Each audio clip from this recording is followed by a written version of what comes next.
सबको मेरा प्रणाम है, नमस्कार है प्यारे बच्चों।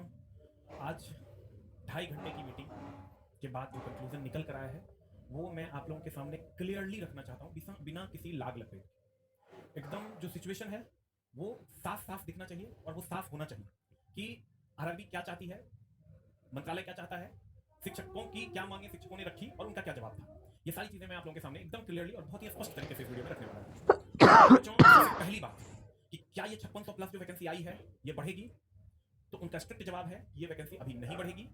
अगर हमें रिक्वायरमेंट होता है 2024 में तो हम वो रिक्वायरमेंट भी इसी वैकेंसी से पूरा करेंगे। ये जो नोटिफिकेशन निकला है उसमें भी दिया हुआ है कि पोस्ट वैकेंसी में इंक्रीज, तो अभी वो किसी भी प्रकार की वैकेंसी नहीं बढ़ाने जा रहे हैं। दूसरी बात, टेक्नीशियन की वैकेंसी के बारे में उन्होंने कहा ये बहुत जल्द आ रहा है, मतलब बच्चों में जो एक असंतोष फैला हुआ है उसको कम करने के लिए ये वैकेंसी हम बहुत जल्द देने वाले हैं और एकदम आनन फानन में इस पर काम चल रहा है। बहुत जल्द ये वैकेंसी आपको देखने को मिल जाएगी। दूसरी बात, क्या एज रिलैक्सेशन मिलेगा? इस बात को उन्होंने एडमिट किया क्योंकि ये उनके लिए बहुत आसान भी था। तो इस बात को उन्होंने एडमिट किया कि एज रिलैक्सेशन हम अगर एसएससी जीडी में मिला है तो आप लोगों को इसमें भी हम एज रिलैक्सेशन की मांग करेंगे।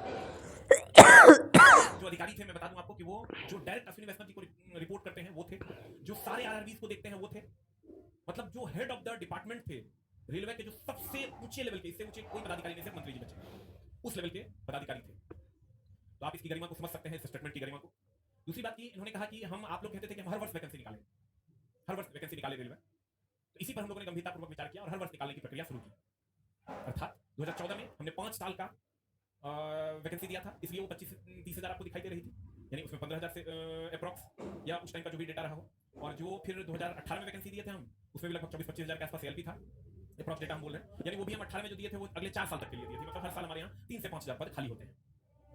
तो ये पहले 5 साल का एक बार देते थे, ये बड़ी वैकेंसी, ये उनका कहना है, इन्हीं का कहना आप तक पहुंचा रहे हैं। ये पहले 5 साल तक में वैकेंसी आती थी तो एक बड़ा नंबर दिखता था 25,000 का, अब हर साल आएगी तो हर साल आपको 5,000 दिखेगा। हमने इस पर कहा कि क्या ये वैकेंसी हर साल आएगी, ये बच्चे कैसे मानेंगे, क्या आप एग्जाम कैलेंडर दीजिएगा? इस पर भी उन्होंने 100% श्योरिटी नहीं दिया, लेकिन भरोसा दिया कि हम एग्जाम कैलेंडर देने की कोशिश करेंगे। तो कहने का मतलब एक ही है, फिर से आप कंक्लूजन पे आते हैं कि 5600 से वैकेंसी नहीं बढ़ने जा रही है। टेक्नीशियन की वैकेंसी बहुत जल्द आने वाली है, group D NTPC coming soon है, एज ये माना पाएगा तो इसको जरूर लागू कर देंगे और हर साल वैकेंसी लाएंगे। जैसे ये वैकेंसी पहले 5-5 साल पर आती थी तो 25-25 हज़ार दिखती थी, अब हर साल 5-5 हज़ार की वैकेंसी हम आपको देंगे। ऐसा उन्होंने वादा किया कि हर साल जून में आपको ये वैकेंसी मिल जाएगी, सभी वैकेंसी। तो अब कैसे देंगे, वो क्या देंगे, ये तो अब आरआरबी जाने और उनकी टीम जाने। मेरे दोस्त जो टीचर थे, हम लोग लगभग पटना के सभी टीचर थे जो भी इस फील्ड से हैं या इसमें इंटरेस्ट रखते हैं, सबने अपनी अपनी बातें, जो आपकी बातें थी वो वहां तक पहुंचाने का एक ब्रिज का काम किया, एक कड़ी का काम किया, सबने अपनी अपनी बातों को रखा और फाइनली जो उनका जवाब था वो मैंने आपके सामने बिना किसी लाग लपेट के रख दिया है। अब चीजें कैसे आप इसको समझते हो ये तो आपको समझना पड़ेगा। दोस्त मेरे, एक लाइन का बात, आरआरबी का कहना बस यही है कि हम हर साल वैकेंसी देंगे, कैसे देंगे, क्या करेंगे, ये उनका तंत्र है, वो जाने।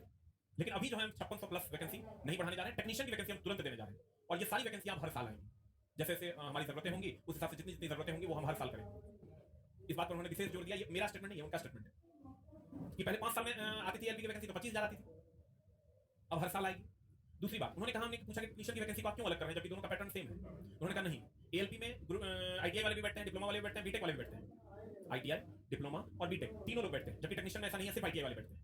और टेक्नीशियन में साइको टेस्ट भी नहीं होता है, वो तो पहले भी नहीं होता था, लेकिन अब उन्होंने अपनी भर्ती प्रक्रिया को अलग कर लिया है क्योंकि उसमें 2 एग्जाम्स होते हैं और इसमें एएलपी में 3 एग्जाम्स होते हैं। दूसरा एक चीज और क्लियर हुआ, जो आज लगा वो ऑफिशियल हम नहीं कह सकते हैं उसको, लेकिन जब ये बातें चर्चा में आई कि क्या ग्रुप डी का जो अब आगे वैकेंसी आना है वो कितनी संख्या में आना है, इस पर भी कोई खास सेटिस्फैक्शन वाला आंसर नहीं है, लेकिन आएगी, वो कमिंग सून है, उनका कहना है।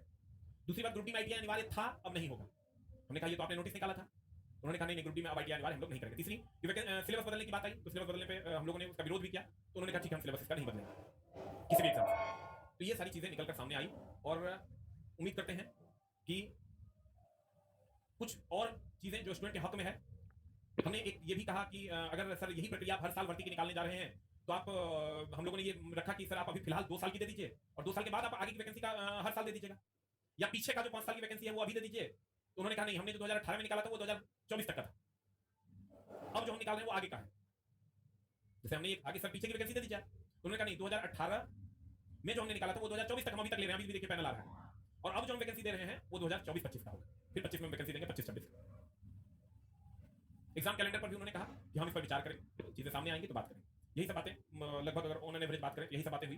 बाकी इस वीडियो में हम इतना ही रखते हैं, मिलते हैं हम लोग अगले वीडियो में। Thank you very much.